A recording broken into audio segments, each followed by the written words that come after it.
So we are in the 14th chapter of the Bhagavad Gita. So welcome all of you for the Gita Sandesh program.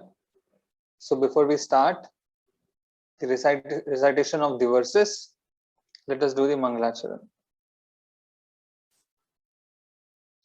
Om Ajnanatimmirandasya Jnananjana Shalakaya Chakshurunmilitam Yena Tasmai Shri Gurave Namaha.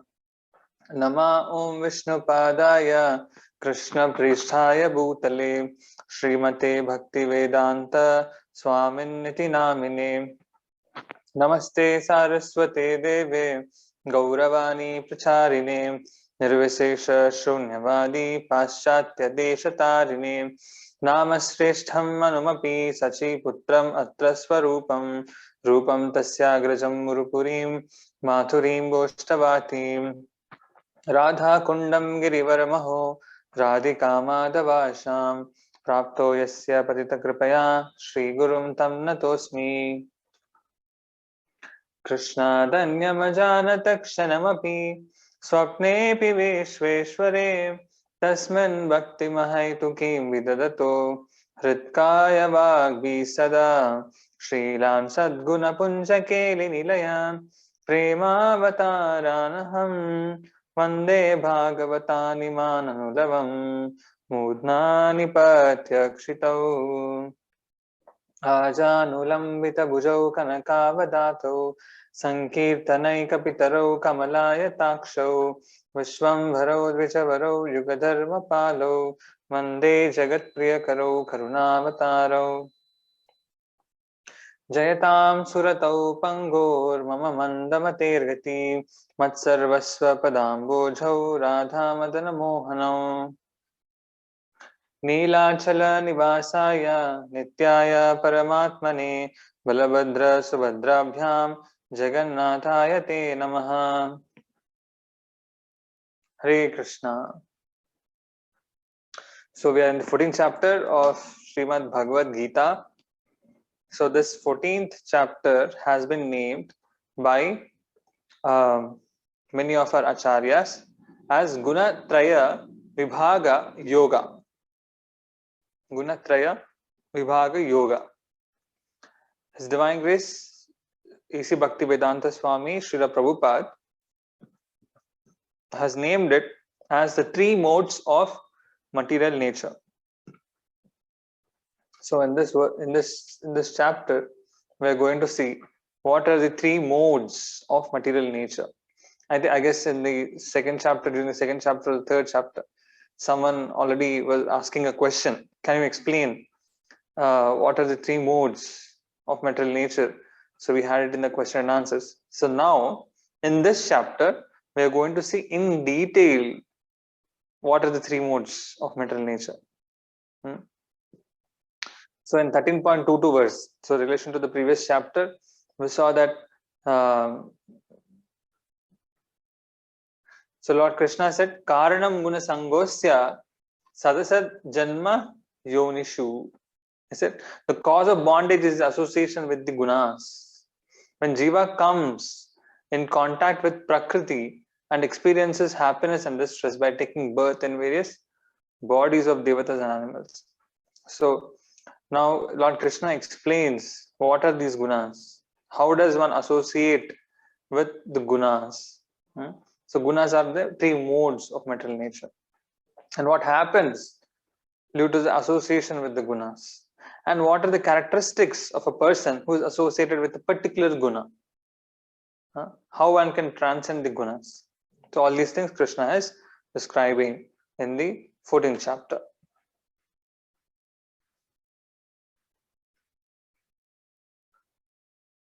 So this 13, 14, 15 and all, they are the Jnana Shatika. We have already discussed in the 13th chapter the other day, right? So these are all elements of knowledge. But these elements of knowledge are not mere knowledge. These elements of knowledge actually help us to take shelter of the Lord. Their conclusion is actually bhakti, right? It concludes devotional service. This knowledge, which we are going to discuss in 14, 15, 16 chapters, they all enhance our devotional service. They help us to better surrender to the Lord, to better understand the nature of this world, right? So we will see all that things. So the first, second verses, they are the glories of the divisions of the three modes of material nature. Shri Bhagavan Uvacha Param Bhuya Pravakshyami Jnananam Jnanamuttamam Yajnatva Munaya Sarve Param Siddhim Itogata. The Lord said, again I will speak more knowledge, which is the best among all types of knowledge. By knowing this, all the sages attain the highest perfection of understanding Atma in this world. So Krishna is saying, Arjuna has not asked any question, but Krishna himself is saying, I'll tell you more knowledge, I'll tell you more knowledge, I'll give you more knowledge. By knowing this, you can perfect your life. So this is the best among all topics of knowledge concerning the Jiva and Prakriti. That is to understand about the three modes of material nature. Idam jnanam upashritya mama sadharmyam agata sargepi nopajayante pralayena vitanticha. By becoming fixed in this knowledge, one can attain to the transcendental nature like my own. Yeah. By understanding what are these modes, what will happen is one will be able to attain nature like that of Krishna. How? Because one will understand that these natures which are being discussed are all material natures, and with his intelligence, God-given intelligence, one can actually see the difference of his own actual innate nature, spiritual nature, and all these material natures. So that will help one understand that how he is different from this material nature, and he will be able to understand that how one should not fall into the trap of this material nature. Yes. So thus established, one is not born at the time of creation or disturbed at the time of dissolution.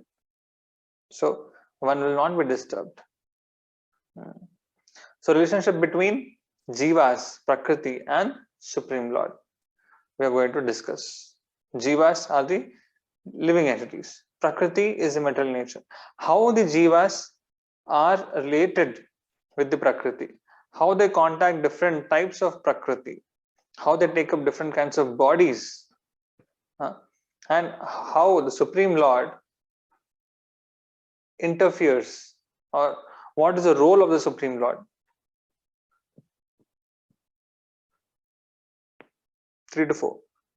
The Lord is the father and Prakriti is the mother of all living entities. So now it's like a triangle which we are discussing. Relationship between Jivas and Prakriti, Jivas and Supreme Lord, and relationship between the Supreme Lord and the Prakriti. So first Krishna is speaking about the relationship between the Supreme Lord and Prakriti. Mama yonir mahad brahma tasmin garbham dadamyaham sambhava sarva bhutanam tato bhavati bharata. Saying the total material substance called Brahman is the source of birth, and it is that Brahman that I impregnate, making possible the births of all living beings, O son of Bharata. Saying the total material elements, the totality of material elements, when they have not taken any shape in unmanifested form, that is the Brahman. That is the source of birth. From there, everything has come. So, what does the Lord do? The Lord impregnates this material substance with the living beings, which are called as the Jivatmas. So, that is why the Lord is the father, Prakriti is the mother. Sarvayonishu kaunteya murtaya sambhavantiya tasham brahma mahadyonir aham bija pradah pita. He's saying it should be understood that all species of life, O son of Kunti, are made possible by birth in this material nature, and that I am the seed giving father. Krishna is saying, I am the seed-giving father. Aham bija pradaha pita. So I am the seed-giving father. And then what does the material energy do? Prakriti do? It is the mother. Just like the mother you see in this material nature. The mother gives the body to the living entity, to a child who is in the womb. But whereas the father impregnates, yeah, the life. Yes. So Krishna is the father, Prakriti is the mother. The nature and the influence of the modes of goodness, passion, and inertia. Inertia is ignorance. Right? So there are three modes of material nature. In Sanskrit, they're called as Sattva-guna, Raja-guna, Tama-guna. There are three. So now Krishna is giving relationship between Jivas and Prakriti. Previously we saw relationship between Prakriti and the Supreme Lord. Now he is giving the relationship between Jivas and Prakriti. Right?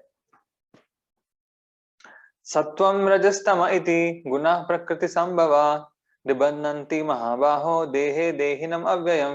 Saying material nature consists of three modes: goodness, passion, ignorance.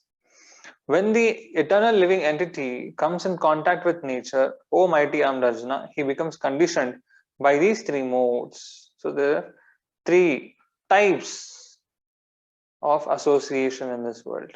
There are three types. So it's not like, red, green, and blue. It's something like that, but not strictly. Yeah. So what happens is, suppose you want to make any color. Any color is just a combination of some amount of red, some amount of green, some amount of blue, right? If you mix all of them together, you get different colors. You mix more of red, less of green, and blue of little bit, you get different color. Like that, the three modes of mental nature: goodness, passion, ignorance. So someone is predominantly in goodness, someone is predominantly in passion, someone is predominantly in ignorance. Someone might be having an equal amount of goodness, passion, ignorance. Someone might be having more ignorance, very less goodness, and more passion, right? So these are different varieties of living entities are born by different combinations of goodness, passion, and ignorance, right? So the jivas become conditioned by different types of combinations of these modes. Tatra sattvam nirmalatvat prakashakam anamayam sukha sangena badnati jnana sangena chanagaha. Saying, O sinless one, the mode of goodness, being purer than the others, is illuminating, and it frees one from all sinful reactions. Those situated in that mode become conditioned by a sense of happiness and knowledge, jnana and sukha. Sukha sangena badnati, jnana sangena chanakam. Sukha and jnana, these are the qualities of mode of goodness. People in the mode of goodness, conditioned by the mode of goodness. Sukha, they're happy, they're peaceful. Jnana, they're knowledgeable. They know what is right, what is wrong. They're able to discriminate. So that is the features or prominent characteristics of mode of goodness. So happiness and knowledge, that is commonly seen in people of mode of goodness. Now he's describing about Rajaguna. Rajo ragatmakam viddhi trishna sanga samudbhavam tannibadnati kaunteya karma sangena dehinam. He's saying the mode of passion is born of unlimited desires and longings. So passion means they have a lot of desires, a lot of longings. O son of Kunti. And because of this, the embodied living entity is bound to material fruitive actions. Yes. So passion. Predominantly in this world, passion will be there. Yes. Living entities in Rajoguna, conditioned by desires and longings. Tamastu agnanajam viddhi mohanam sarva dehinam pramadarasya nidrabhis Tanni Badnati Bharata. He's saying, O son of Bharata, know that the mode of darkness, born of ignorance, is the delusion of all embodied living entities. The results of this mode are madness, indolence, and sleep, which bind the conditioned soul. So, what are the qualities of mode of ignorance? Nidra, alasya, pramada. Nidra, sleep. Alasya, postponing mentality. You don't want to do anything immediately. You just keep postponing. Procrastination.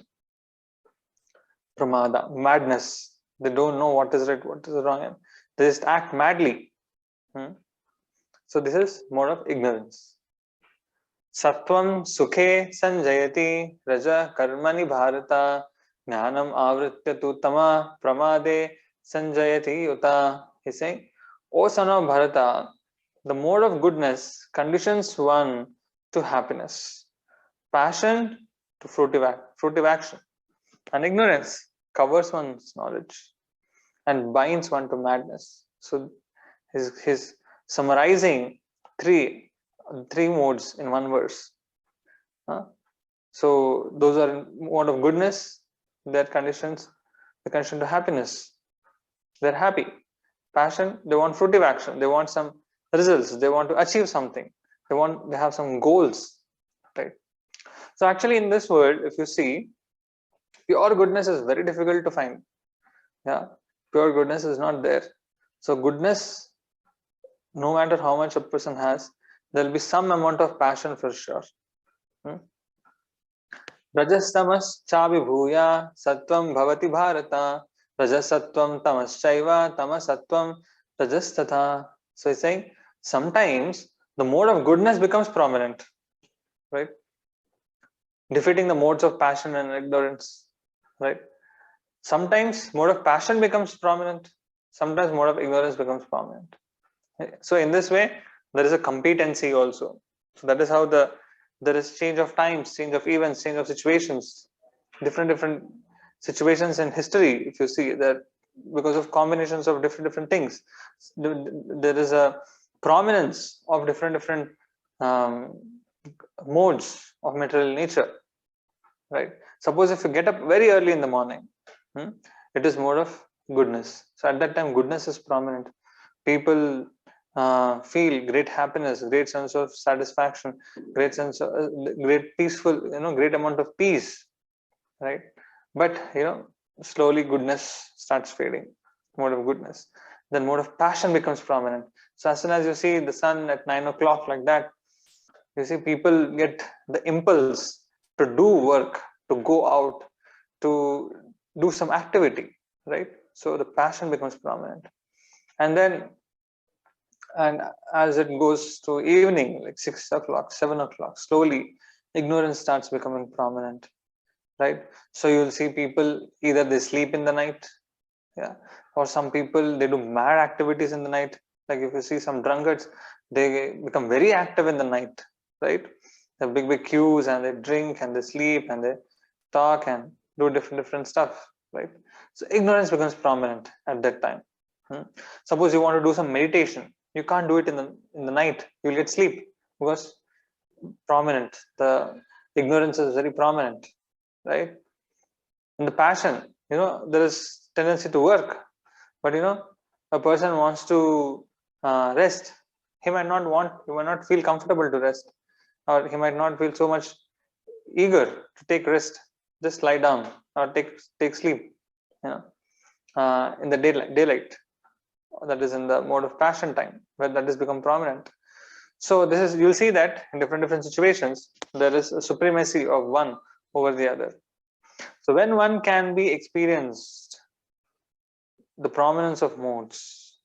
Sarvadvareshu dehismin prakasha upajayate jnanam yada tada vidyat vivriddham sattvam iti uta. He's saying the manifestation of the mode of goodness can be experienced when all the gates of the body are illuminated by knowledge. Illuminated by knowledge means that perfectly under sense control, right? They're perfectly under the control of the self. They know when to act and when not to act. So they are in knowledge. So that is Sattva-guna. Lobha pravrittirarambha karmanam asamaspruha rajasi etani jayante vivriddhe bharatrishabha. He's saying, O chief of the Bharatas, when there is an increase in the mode of passion, the symptoms of great attachment, fruitive activity, intense endeavor, and uncontrollable desire and hankering develop. Right? So, when this passion increases, the symptoms are given over here. It is great attachment, great endeavor, intense endeavor, uncontrollable desire, very infatuated with the desire to enjoy, a specific desire to enjoy, very much infatuated, and there is a great hankering. So a passionate person will never be satiated. He'll never be happy with the position he had acquired. Right? Aprakasho pravritisya pramado moha evacha tamasi etani jayante vivriddhe kurunandana. He's saying absence of discernment. There is no distinguishing intelligence. There is no discrimination.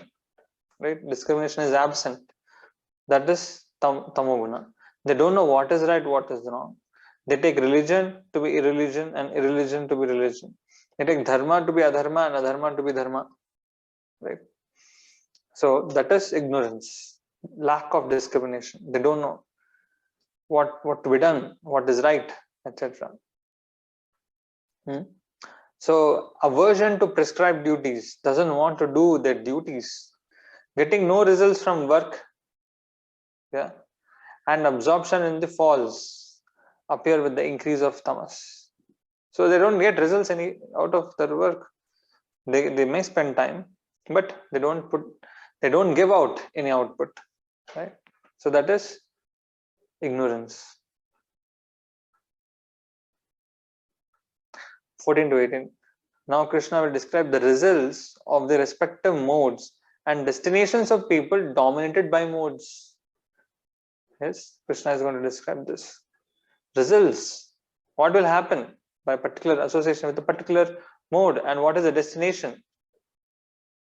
Yada sattve pravriddhetu pralayam yanti dehabrit tadottama vidam lokam amalan pratipadyate. He's saying, when one dies in the mode of goodness, he attains to the pure higher planets of the great sages.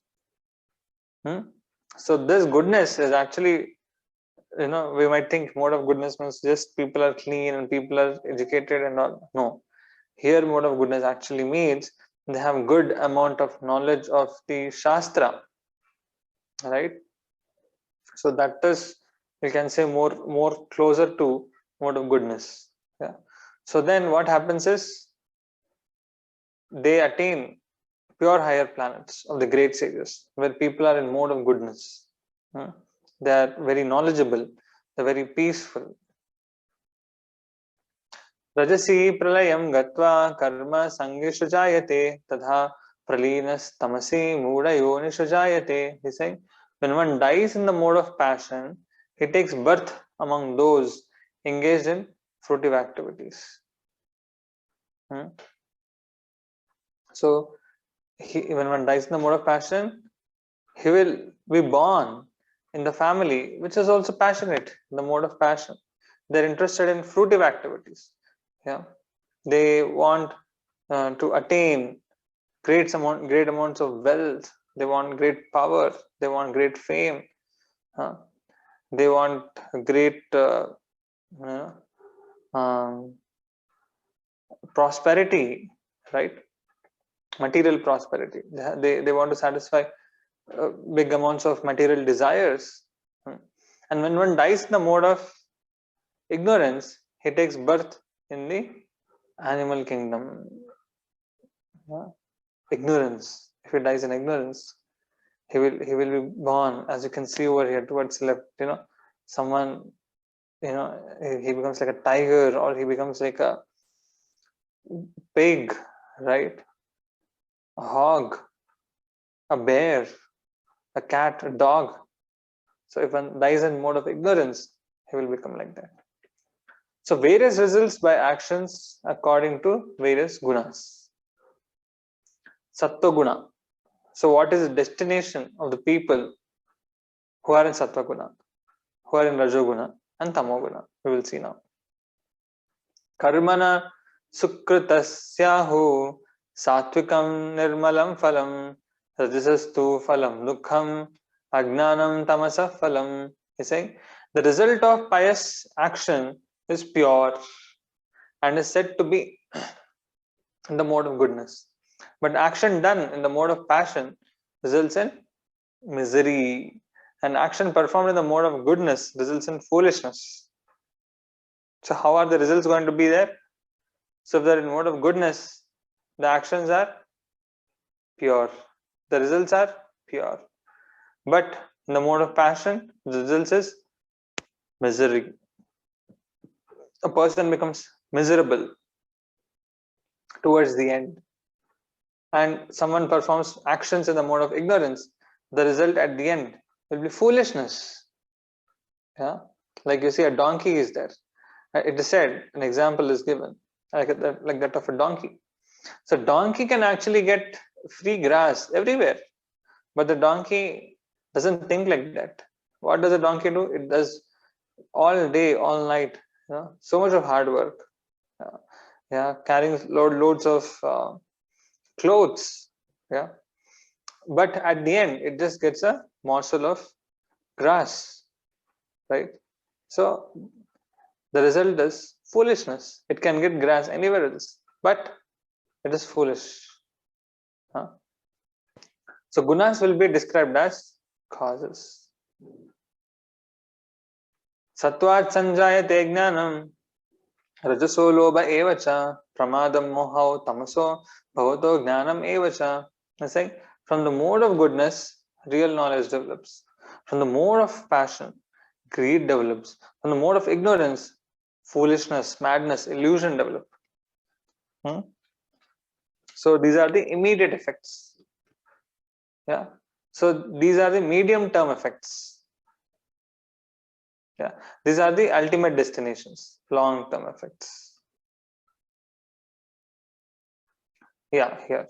Urdhvam gachanti sattvasta madhye tishtanti rajasa jaganya guna vrittistha ado gachanti tamasa.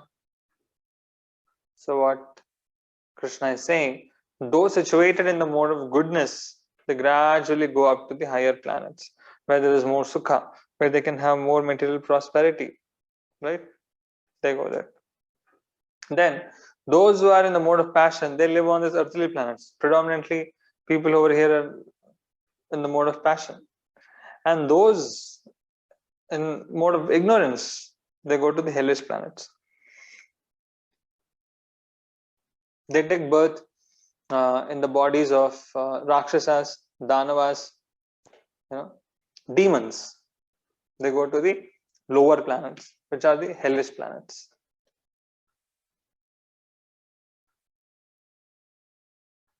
Process of liberation from modes. How to liberate yourself from the modes? नान्यं गुणेभ्यः कर्तारं यदा दृष्टानुपश्यति गुणेभ्यश्च परं वेत्ति मद्भावं सोऽधिगच्छति. When one properly sees that in all activities no other performer is at work than these modes of nature, and he knows the Supreme Lord who is transcendental to all these modes, he attains my spiritual nature. So how to liberate from these modes? Krishna is giving the process, the method over here. So if one sees that actually all activities are being done by the modes of nature, not himself, by the modes of nature, and not by the Supreme Lord, by the modes of nature, and he knows that the Supreme Lord, who is transcendental to all these modes, he attains my spiritual nature. So he doesn't confuse himself, thinking that the Supreme Lord is lesser or subordinate to the three modes. He will understand that he is above the three modes. As you can see over here, Krishna is above the three modes. He is not controlled by these modes. So if one understands that, and so he also understands that in this material world, everything is actually being done by mode of passion, goodness, and ignorance, then he attains my spiritual nature, Krishna is saying. So when one realizes that only the gunas are always the doer and the soul is separate from them,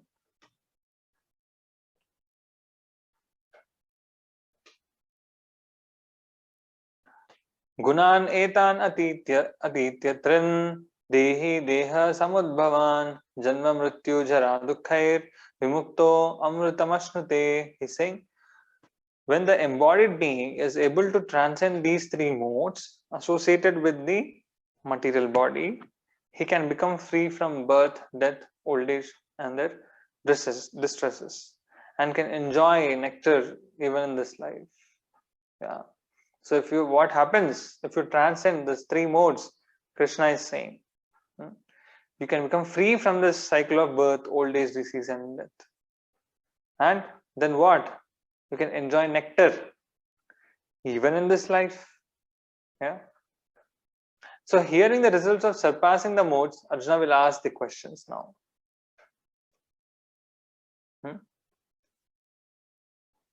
Arjuna uvacha कैर्लिङ्गैस्त्रीन् गुणान् एतान् अतीतो भवति प्रभो किमाचारः कथं चैतां त्रीन् गुणान् ativartate. He's saying, oh my dear Lord, by which symptoms is one known who is transcendental to these three modes? Now Arjuna is asking, how do I know someone has transcended the three modes? He's asking question. Kim achara katam chaitam strin gunan ativartate. What is his behavior? What does he do? How does he transcend the modes of material nature? Now Krishna is answering in the next 5 verses.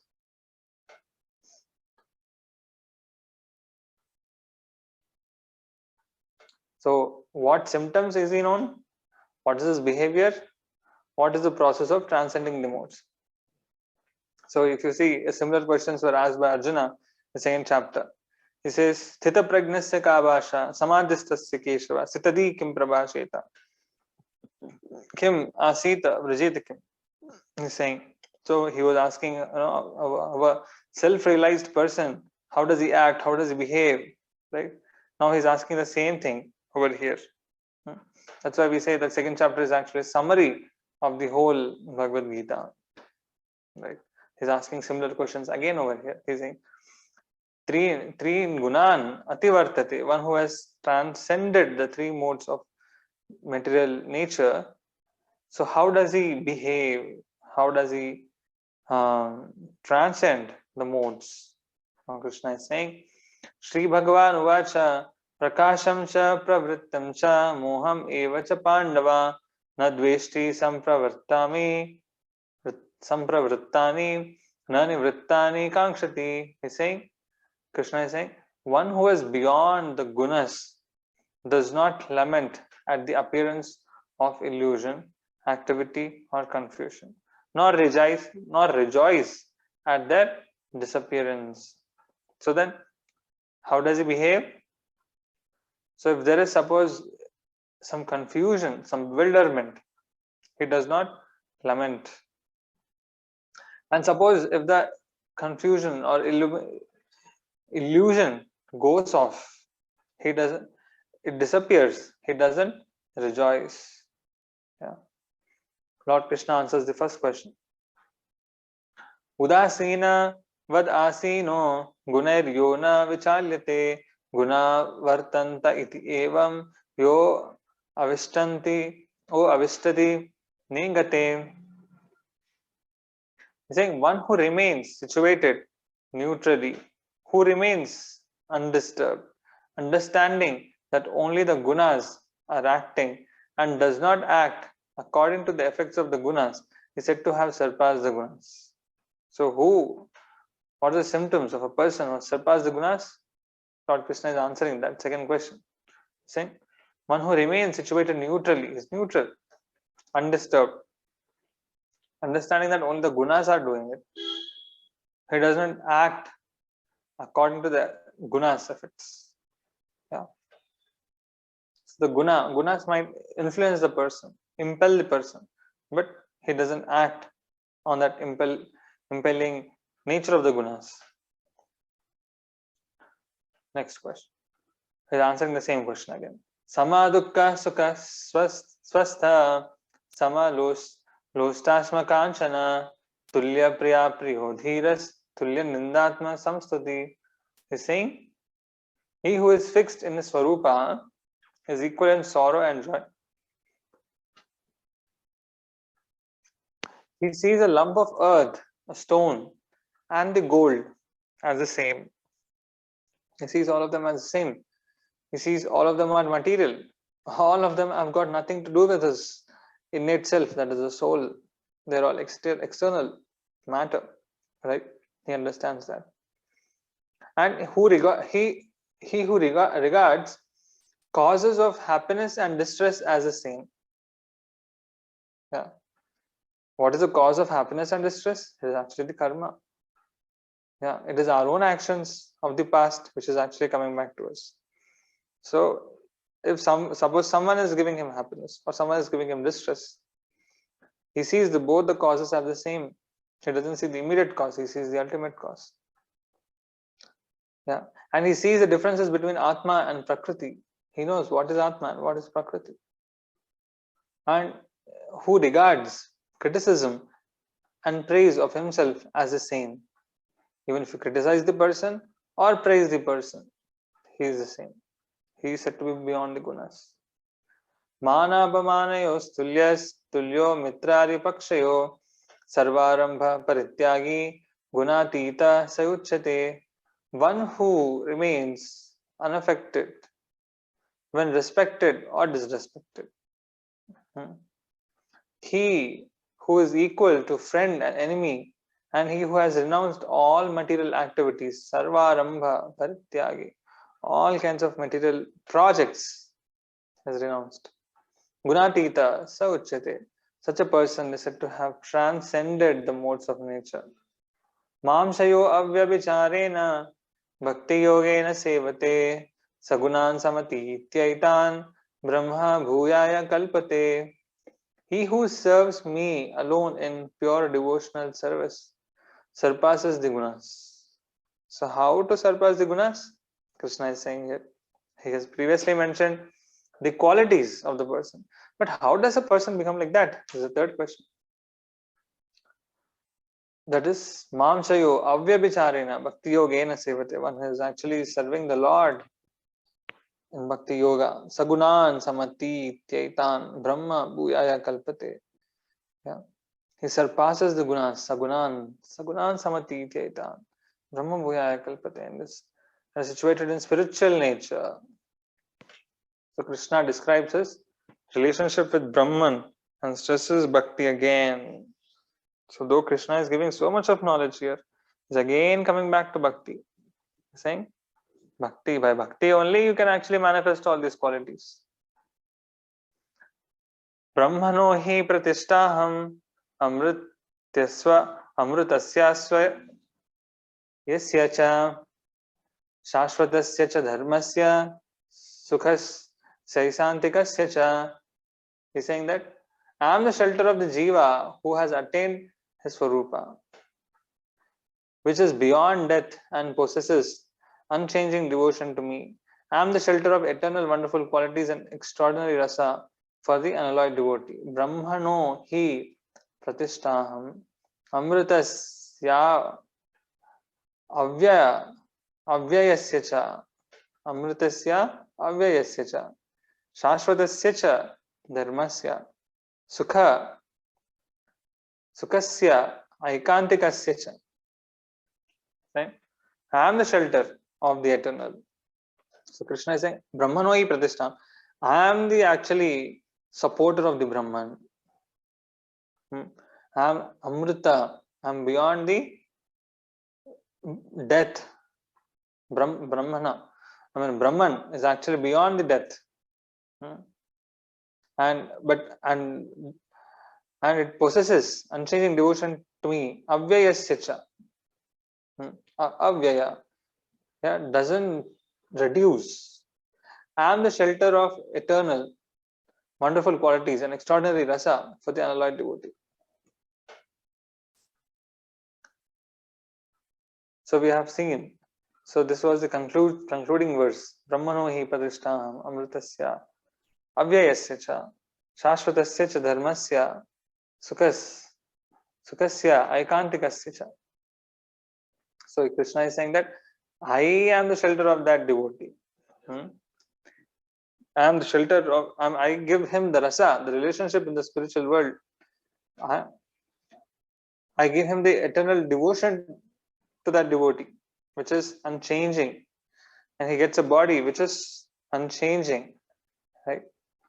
So this is what Krishna concludes. So he has explained briefly. Actually, there is much more explanation about the modes of goodness, passion, and ignorance. That is the three modes. So that will be in the 5th and 16th and further chapters also.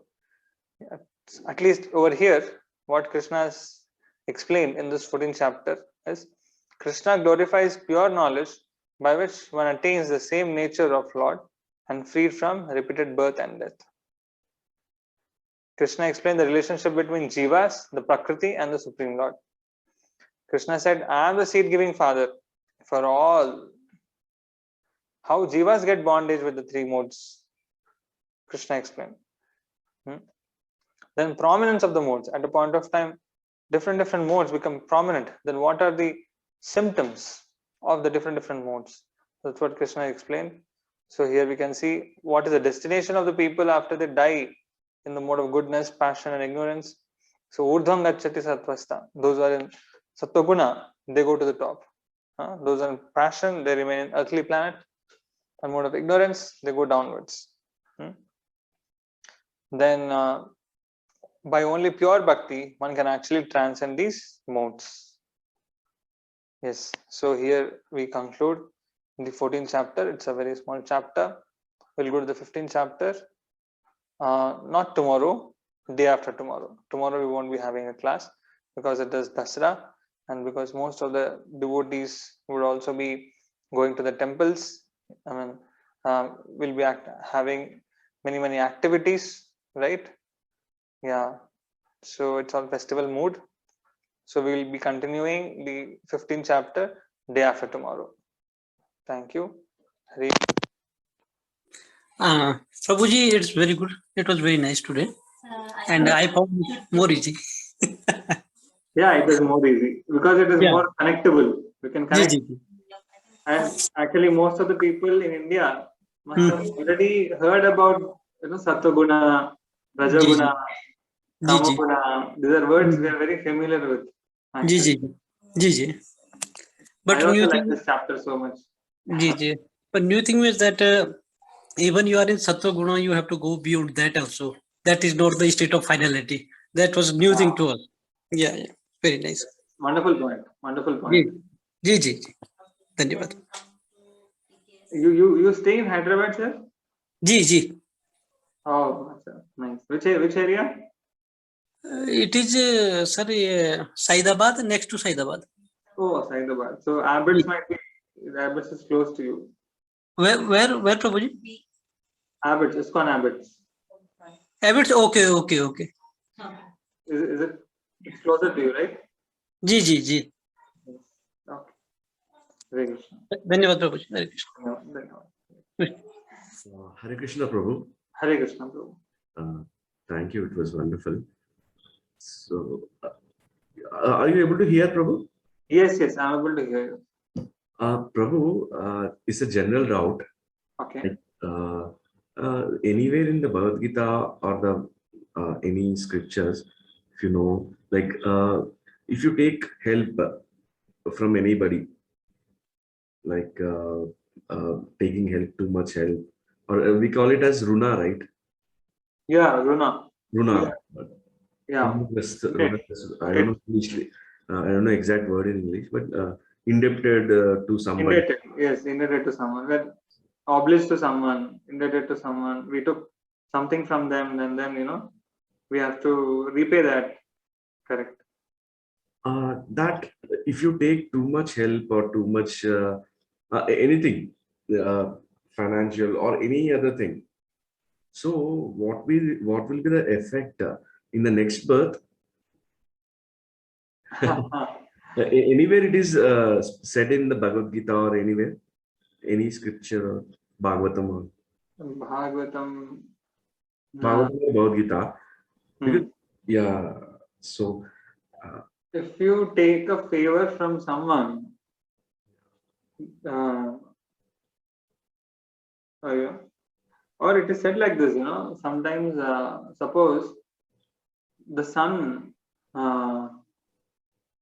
who was supposed to serve the father, but he has not served the father, then what happens is that father, after he passes away, he will be born as a son of the son, so that he can accept the service of the son who could not serve in the previous life. Like that it is said.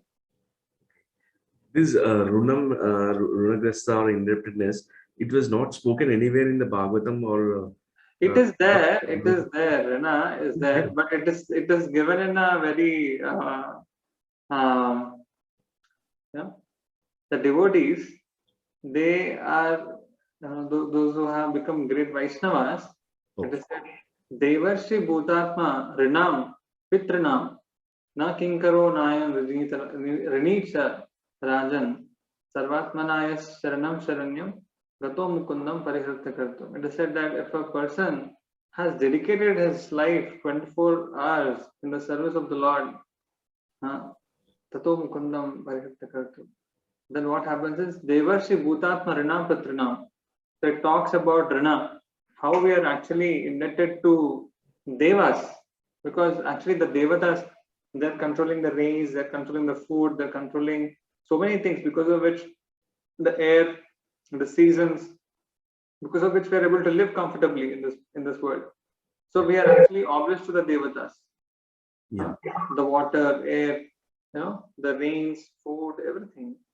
And then Devarshi, Rishi, all the great people, great rishis who have established religion, and we take benefits of that religion, right? Suppose like we have the Bhagavad Gita, we have not written the Bhagavad Gita, someone else has written the Bhagavad Gita, translated the Bhagavad Gita, they have given commentaries on that, and temples are established, and we take benefit of that.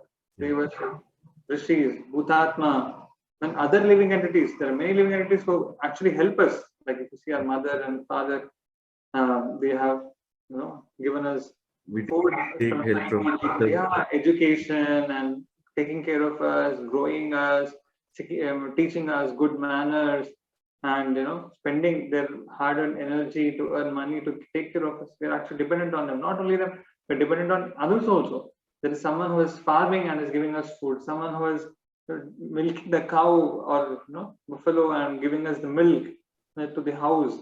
Someone is taking care of different things. So we are indebted to various people actually. We take favors from them.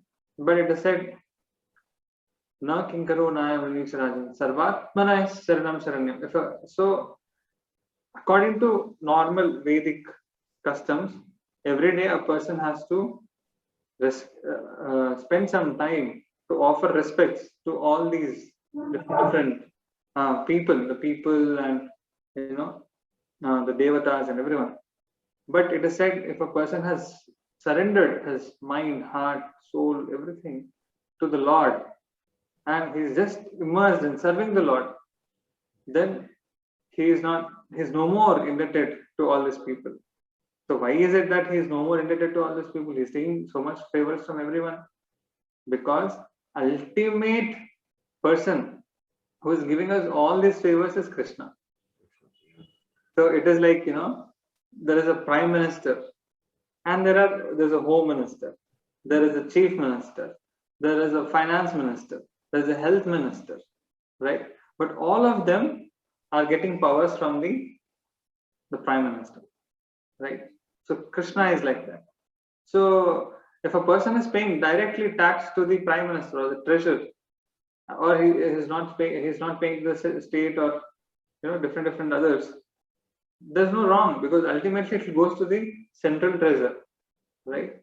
So in the same way, so someone is able to directly be in contact with the Supreme Lord Krishna, then he doesn't have to pay debts to anyone else, because everyone is only a mediator. Actually, the power is coming from Supreme Lord. So in that way, we have to understand this. This has been discussed in the Bhagavatam. Good. You, Prabhu. One doubt. And Krishna Prabhuji. yes, and thank you Prabhuji, for the One second. yes, for the story about Bharata, Prabhu, because I was reading in so many places like in Vivekananda or Sai Baba books. So detachment, but I never got the answer anywhere. Which one? About detachment. Okay. So that story you told, right, about Bharata, he got attached to the deer. Oh yeah.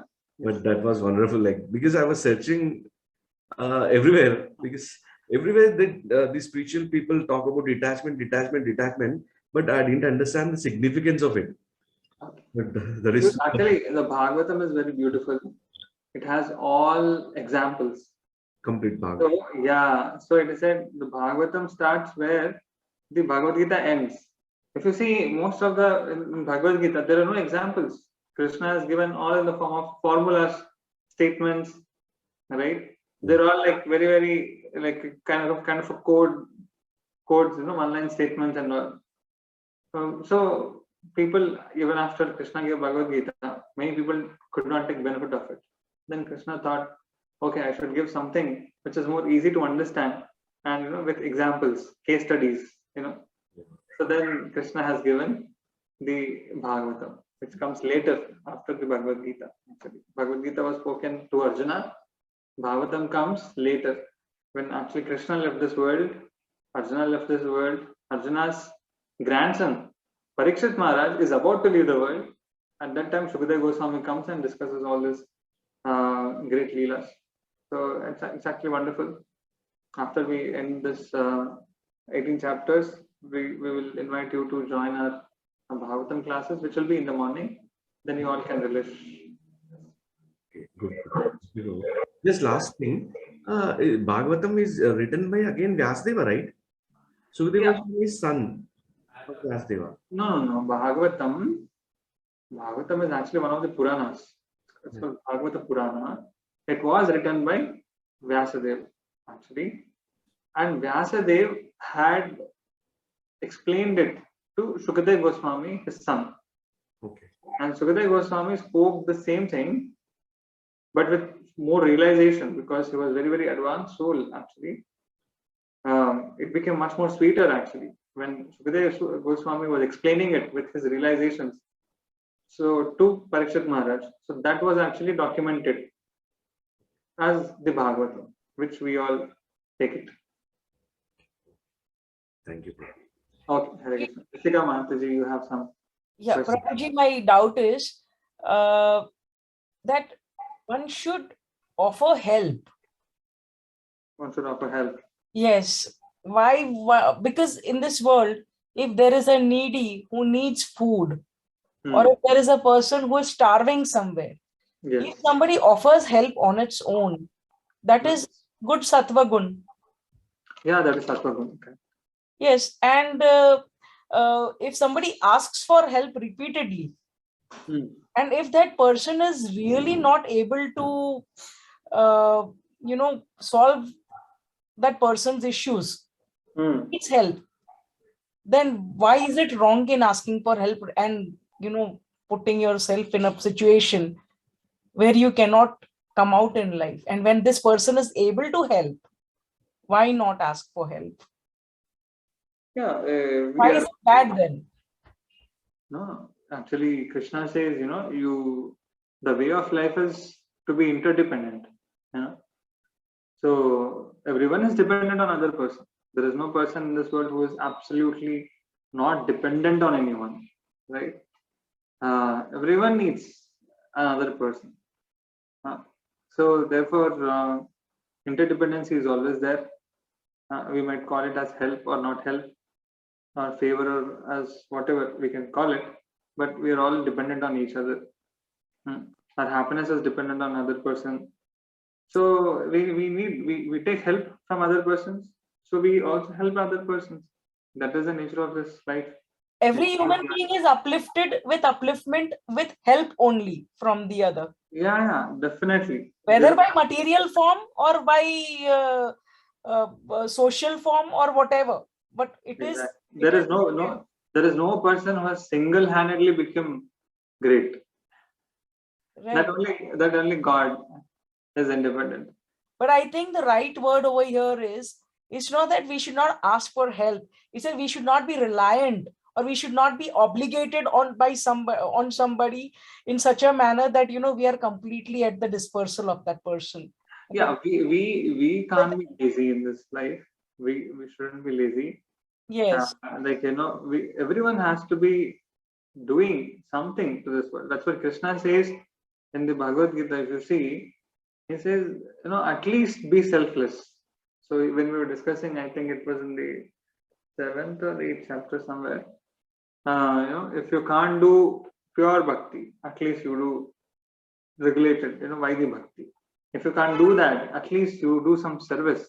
If you can't do that, at least be selfless. But don't be selfish. Because the entire Bhagavad Gita also is on the basis of Lord Krishna asking Arjuna to fight. It's a favor Arjuna has to be doing for Lord Krishna. It's a duty. And if a wrong person uses the wrong word, then it's help. Yeah. Help me fight this war. So it's not help what Arjuna did. It is a duty. For Krishna, it is not help. Yes. It is not right. Help. Because Krishna doesn't need any help. But Krishna, the way Krishna is actually, the greatest quality in Krishna is renunciation. So it is said Krishna has, Krishna or the Lord, Supreme Lord, he has these opulences. Yeah. So they are like strength, beauty, knowledge, power, fame, and renunciation. 6th one. So the Lord has ultimate renunciation. That means he has actually highest power, ultimate wealth, ultimate fame, ultimate beauty, ultimate knowledge, everything. But he is also ultimately detached from all what he has. So this is a very great thing in which we observe in the Lord. So what he does is actually, though he is actually famous person, he doesn't want to take all fame for himself.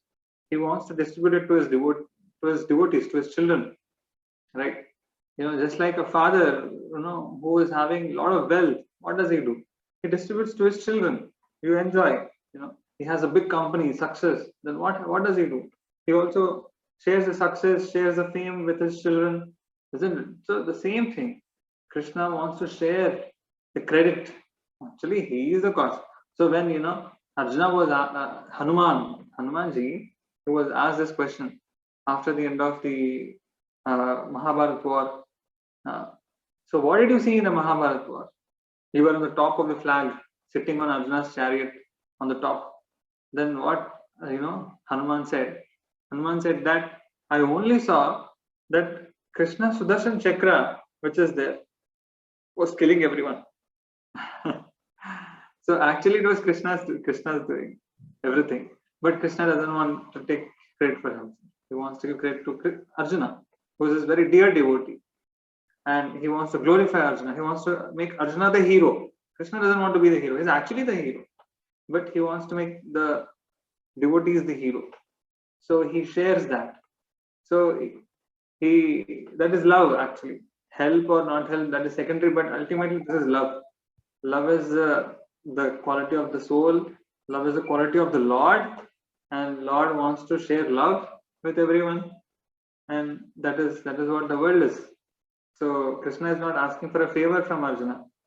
Krishna is actually, out of his love, he's wanting to exchange love with Arjuna, and he also wants Arjuna to exchange love with Krishna. Perform duties. Perform duty out of love, not as a burden. He wants us. Krishna wants love. He is doing everything for us out of love, and Prabhuji, he wants us also to be doing with love.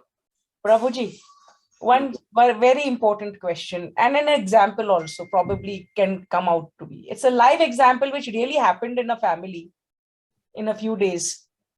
I wouldn't say which day exactly, but it is just recently. A person driving a car in the night coming out of a Navratri Garba. On the way back home, dashes a human being on the road. The person who's bashed by the car is in the hospital undergoing medication.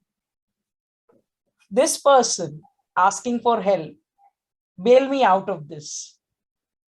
Bail me out of the situation. What should a person do in this kind of a scenario? Shall the person bail out, or shall the person say, suffer your consequences because it's what you created? No, I didn't get what do you mean by bail? Getting a bail? No. The person who banged the person met with an accident is in hospital taking medication. But the person who did the crime by banging the person wants to be bailed out completely free without jurisdiction. Is it right? Is it help? Is it good help? No, it is bad help. At that point, the bad help should not be done. The favor should not be done. The person should be left to face the consequences and the law. Yeah. Right. There are different kinds of approaches for help also. You need to approach for help more times when a person is worthy for the help. Exactly. An unworthy person has to be neglected. Yeah, that's what Krishna tells, in the further verses. He says, what is real help? You can see that it has to be done in knowledge. It has to be done to a person who deserves it. It has to be done to a person. It has to be done with discrimination. So, according to correct time, place, circumstances, then that kind of help is actually in mode of goodness. Then if it is not done like that, then either it is in mode of passion or mode of ignorance. So that is what, in ignorance, a person doesn't know whether he is doing the right help or not, whether he is giving right charity or not. So suppose once I was going in train and there was a beggar who came to me and I gave him some sweets. That beggar took this and he threw it down. He said, no, I want money. So I said, hey, you want money? I have given you food. And he rejected the food. So then someone told me that actually he wants money because he wants to go out and smoke a bidi, or he wants to buy some liquor. So then, if I give that money and if person is using it to further degrade himself, then that is not right kind of a charity, right kind of a help, isn't it? So, what is right help is that which is done according to correct time, the person as he deserves it, and according to with knowledge to the right person who deserves it, then that is actually the perfect charity. So it has to be understood this one. I hope I've indirectly answered your question. Very, very perfectly answered. It was a good example. Like today itself, I was out somewhere, Prabhuji, in a government office where my own child did not get the sign of the father. And I am there with my original documents. And I'm sent back because my son has not taken the father's signature. And the original document of the father was my mistake, which I didn't carry with me because it wasn't mentioned on the website. So the officer over there told me, madam, you need to come back, reschedule an appointment. I said, okay, but can you get me to have a better resolution and a faster resolution because I'm in a hurry. So she said that there's no way. You need to get a lot of paperwork over here because your son is a minor. And I was like, okay, madam, I will do it. I have my hands like this. So it's like asking for help, and then the person is helpless in front of you also at times. Yeah. So, various situations. Yes. So it's always better to have a sattvic life with Hmm. sattva gun. And life at every point of time, we should always be dependent on the Lord, Yes. because if Krishna wants us to show us favor, it can come in any way, right? And Right. if Krishna can't give us a favor, then no matter whatever you try, no matter big shots of this world are supporting you, you don't get it. Yes. It's always, I believe truly that Lord Krishna knows the right time to give you what you are needed to be given and what is not to be provided to you. So it is all Lord We should, Krishna's we should work. find, we should always depend on the Lord. Yes. And in that way, we are always Be peaceful. thankful. We are always peaceful. Yeah. Be thankful We leave and it. be peace. We leave it to the Lord. Just like Arjuna has given the reins of his chariot to Krishna. Krishna, you drive my chariot, whichever side it goes. Very wonderful. Similarly, our life also, the reins, we should give it to Krishna. Whichever direction you want, Krishna, you take it. Fine. My life is in your hands. That's what I'm saying. I'm not getting in the mind. It is said,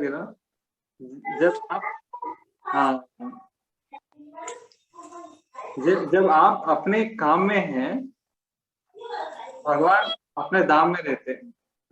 जब आप अपने काम में, तो भगवान अपने धाम में. जब आप भगवान के काम में, तो भगवान के नाम में, तो भगवान आपके काम में. So it is said like that. So if you are actually in service of the Lord, then the Lord is actually worrying about my devotee. What? My devotee is only depending on me. Then I have to do something, right? Yeah. So that is how and Lord can do anything. There are wonderful stories in Mahabharata actually. Especially I really love the story when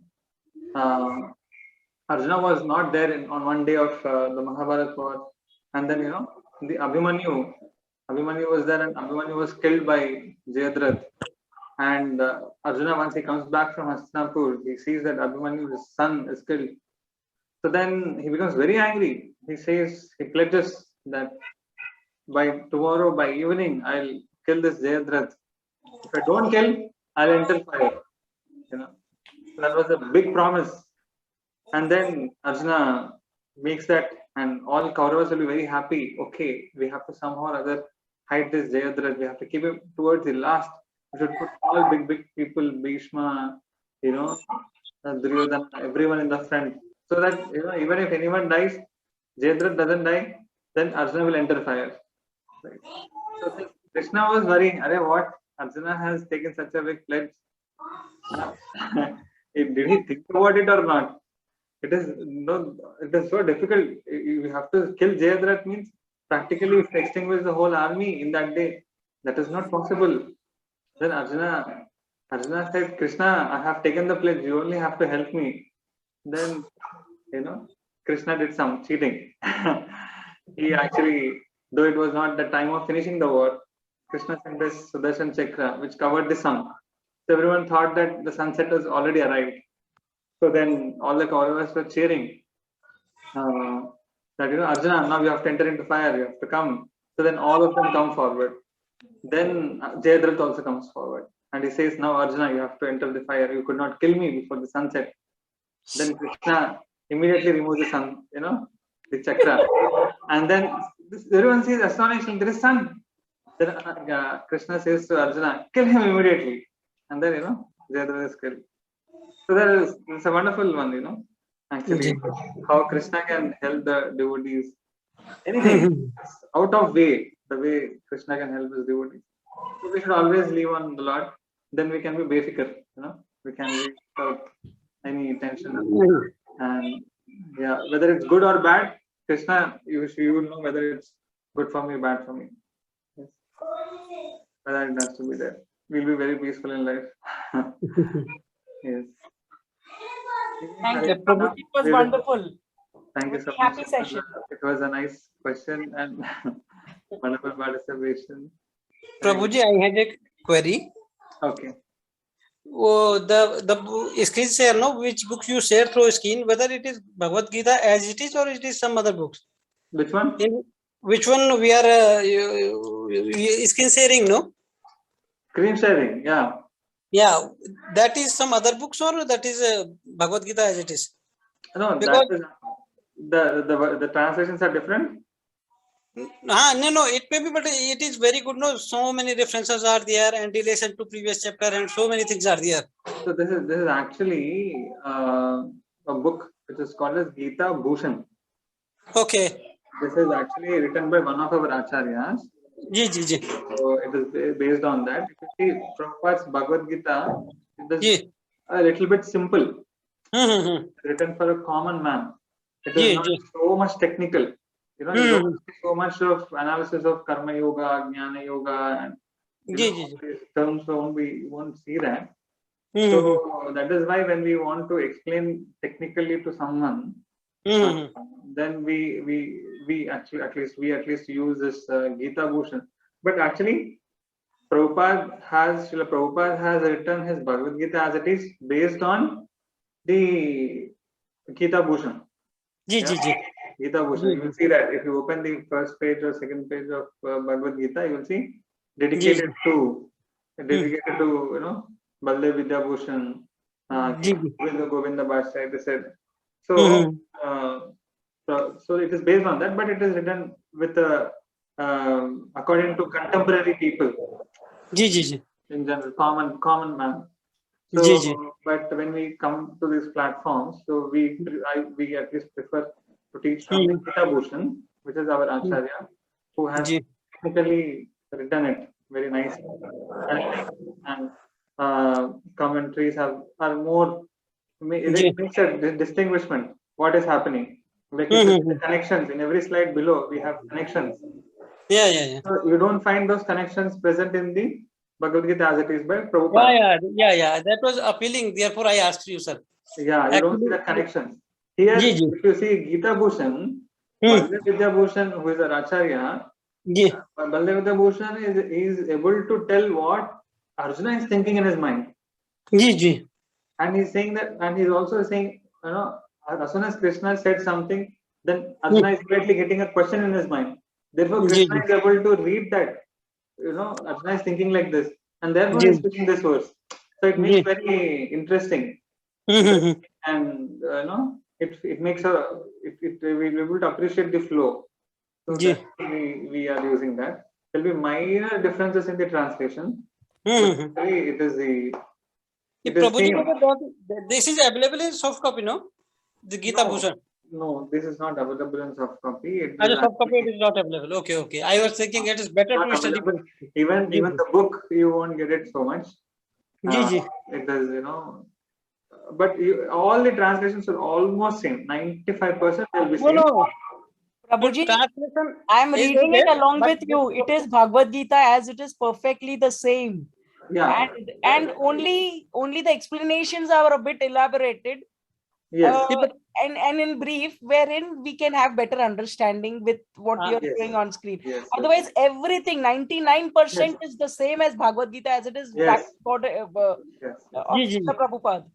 It is But cross-referencing is appealing. Actually, you are reading so many things are cross-linked. That is the advantage, I feel. Yeah. Yeah. Thank you. Happy Dussehra to you, Prabhuji. Okay. Thank you so much. Dhanyavad. Hare Happy Krishna. Dussehra to your family and to you. And let's meet day after tomorrow for class 15. Sure. Hare Krishna. Yesterday we could not have class because my wife delivered a baby yesterday. Oh, hearty congratulations, Prabhuji. Hearty congratulations, Prabhuji. Thank you. I became a father, and a boy was born yesterday. So yesterday we couldn't have the class. Ji. Hare Krishna. Okay, Hare Krishna. Happy Dussehra. Happy Dussehra to all of you. God blessed you with a son. Thank you. Hare Krishna. Thank you.